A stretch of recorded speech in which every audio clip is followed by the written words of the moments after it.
오늘 우리가 읽은 성경 부분 말씀을 한마디로 조리면 이렇게 말할 수 있습니다. 성도는 율법으로 스스로 의롭다 생각하지 않고 복음의 은혜로 하나님 나라에 들어가는 자이다.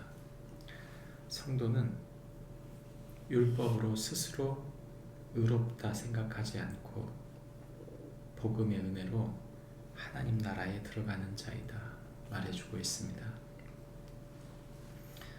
우리가 읽은 성경 본문의 이야기는 오늘 특별히 바리새인에 대한 이야기입니다.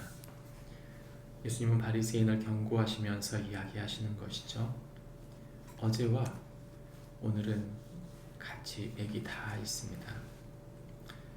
어제 불의한 청지기에 대한 이야기를 하실 때 그 말씀의 마지막을 하나님과 재물을 겸하여 섬길 수 없다 말씀하셨습니다. 바리새인들이야말로 하나님과 재물을 겸하여 섬긴 사람들입니다. 왜 예수님께서 불의한 청지기에 대한 이야기를 하셨습니까? 그것은 바로 그들이 하나님 앞에 불의하기 때문입니다.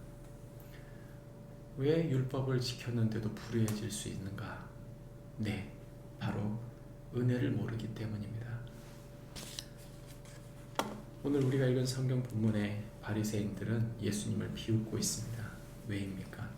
돈을 좋아하기 때문입니다. 하나님과 재물을 겸하여 섬길 수 있다고 생각한 것이죠. 그것은 단순히 성경에 있는 말씀을 믿었기 때문이다 라고 말하기보다는 그들이 말씀을 이용해서 자신들을 합리화하고 있는 존재들인 것을 보여주기 때문입니다. 그것을 여실히 보여주는 내용이 오늘 성경 본문입니다. 그래서 예수님께서 그들에게 말씀하실 때 너희는 사람 앞에서 스스로 옳다 하는 자들이나 너희 마음을 하나님이 아신다 말씀하시는 것이죠. 그들은 스스로 옳게 여겼습니다. 그들은 율법을 이용하고 있던 것이죠. 말씀을 지키고 있는 것이 아니라 말씀을 이용해서 다른 상황을 만들고 있으면서도 자신들이 마치 하나님의 말씀을 지키고 있는 척하고 있는 것입니다.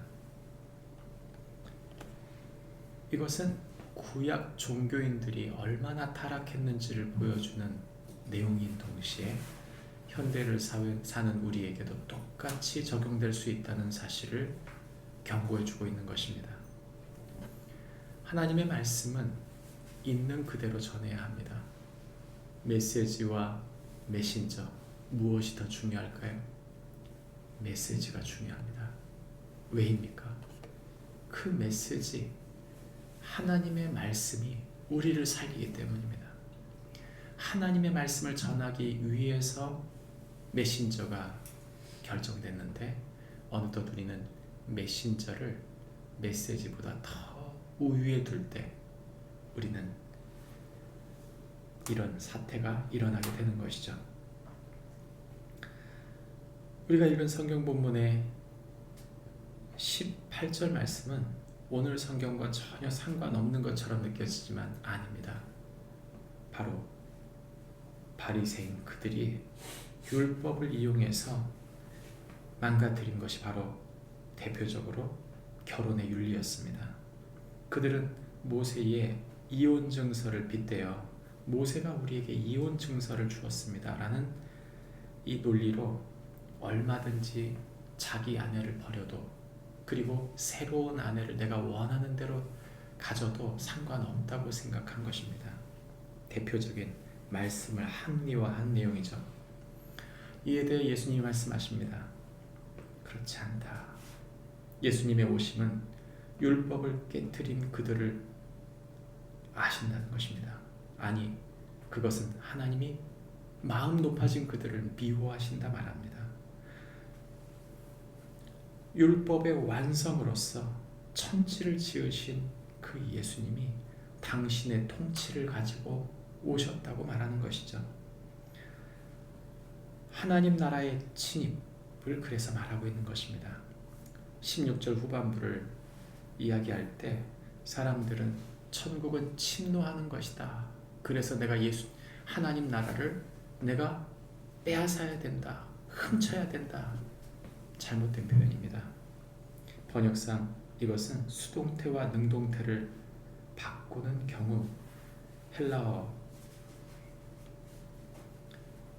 디포넌트 동사의 동사를 잘못 해석한 것이죠.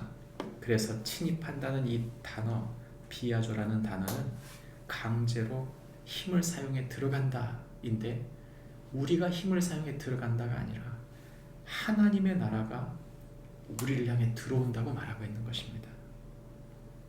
대표적인 케이스가 바로 NIV 성경입니다.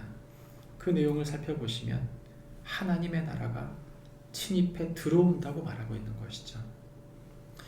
예수님께서 이 말씀을 왜 하셨습니까? 말씀이 주체이신 분, 말씀 자체이신 분, 그 말씀을 선포하셨던 성령 하나님이 그 안에 충만하신 분, 바로 예수 그리스도께서 말씀을 오용하고 자기 합리화시켜 변질시켰던 이들에게 말씀하고 계신 것입니다. 그래서 율법의 한 획이 떨어짐보다 천지가 없어지는 것이 쉽다. 다시 말하면 말씀의 주체이신 당신이 여기 오셨다 말씀하고 있는 것이죠. 우리는 생각해 보아야 합니다. 하나님의 말씀이 들려지지 않는 이유가 무엇인가? 모든 말씀은 예수 그리스도를 지향하고 있습니다. 예수 그리스도를 보여주는 것이죠. 그 말씀을 예수 그리스도 중심적으로 해석하지 않으면, 그 설교에 예수 그리스도가 중심되지 못하면 우리는 지금 메시지의 오용을 듣고 있는 것일 수 있습니다. 오늘 주님이 우리에게 말씀하십니다. 율법으로 스스로 옳다 생각하는 자들, 그들을 하나님이 아시고 미워하신다. 그러나 하나님 나라의 복음을 들고 오신 예수 그리스도, 그분은 이미 우리에게 침입해 들어와 계신다. 우리 가운데 오신 예수 그리스도, 말씀을 완전히 이루시기 위하여 십자가의 복음을 이루시기에 오신 예수님을 마음에 모시며 그 말씀을 따라가는 축복이 우리 모두에게 있기를 바랍니다. 기도하겠습니다. 하나님 아버지, 율법의 의로 구원받을 수 있다고 하는 착각은 종교인들의 착각이며 은혜를 대적하는 착각입니다. 율법의 기능은 우리의 죄를 드러내는 것입니다. 하나님 앞에 우리가 죄인인 것을 고백하고 하나님의 나라 예수 그리스도의 복음이 우리 안에 중심에 오게 하기 위한 것이 율법인 줄 믿습니다. 율법의 완성이신 예수님, 우리의 삶의 주인이시며 우리의 삶을 완성시키시는 분인 줄 믿고 주님의 말씀을 온전히 따르는 저희들이 되게 하여 주옵소서. 예수님 이름으로 기도합니다. 아멘. 하늘에 계신 우리 아버지,